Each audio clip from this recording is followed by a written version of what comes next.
Síndrome do túnel do carpo. Aquela dormência que acontece nas mãos, perca de força e sensibilidade, é sobre isso que eu vou te explicar hoje nesse vídeo. Antes de eu continuar, clica aqui no sininho para que você possa receber as notificações e também se inscreva no canal. Bem, olha que interessante que eu vou te falar. Muitas pessoas é diagnosticado com síndrome de túnel do carpo, que nada mais é do que um aprisionamento do nervo mediano, mais ou menos nessa região aqui, e gera uma dormência, perca de força nos dedos, seja da mão direita, seja da mão esquerda. Só que olha o que é legal. Vários estudos científicos colocam para nós que a terapia manual ela tem grande auxílio, se não comparado com uma cirurgia. Olha que bacana. Então, antes mesmo de qualquer pessoa ser submetido a um procedimento cirúrgico, é muito importante que ela faça um tratamento conservador. E como que funcionam essas técnicas de manuseio de técnicas manuais? Bom, o que nós podemos interpretar?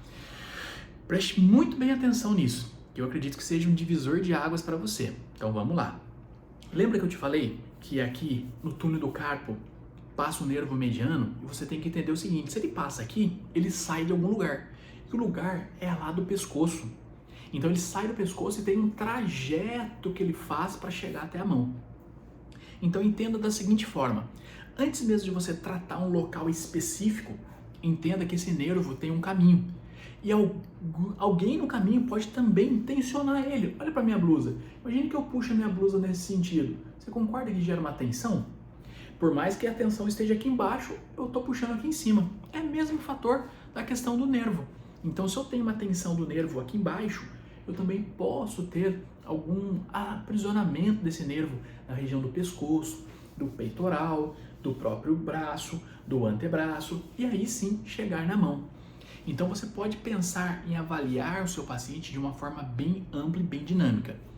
Um ponto importante é: comece avaliando o pescoço do seu paciente, pede para ele amplitude, faça testes neurológicos com o seu paciente.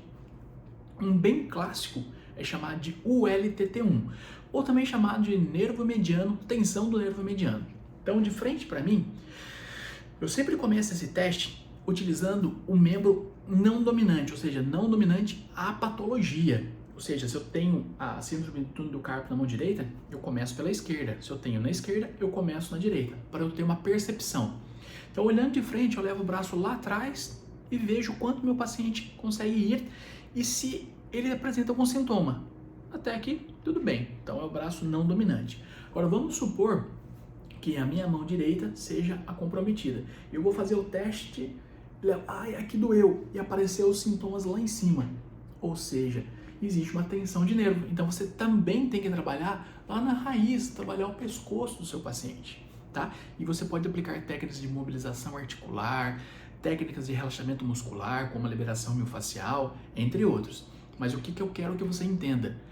Que a síndrome do túnel do carpo, por mais que os sintomas sejam aqui, você tem que pensar nele como um todo, como um processo global, desde o pescoço, aqui no ombro, peitoral, bíceps, antebraço e mão. Todo esse contexto junto vai fazer com que você abra a sua cabeça e entenda. Quer um exemplo também bem simples? Aqui embaixo, em cima da clavícula, passamos o plexo braquial. E esse plexo às vezes pode estar tenso por um músculo chamado de escaleno. Então você palpar essa região, ver se ela tem dor, se ela é dolorida, se é incomodativa, você pode simplesmente começar a trabalhar a síndrome do túnel do carpo por aqui. Olha que simples. E com certeza os resultados são bons. E lá no local, você pode aplicar desde as liberações miofasciais, massagens, recursos eletroterapêuticos, como por exemplo o TNS, que é um grande neuromodulador de dor.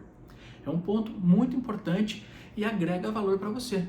Trabalhar força, resistência, também é um ponto importante, porque a atividade de física, como ganho de força, por exemplo, ele modula o sistema nervoso central, ou seja, ele controla a percepção de dor. Super interessante, né?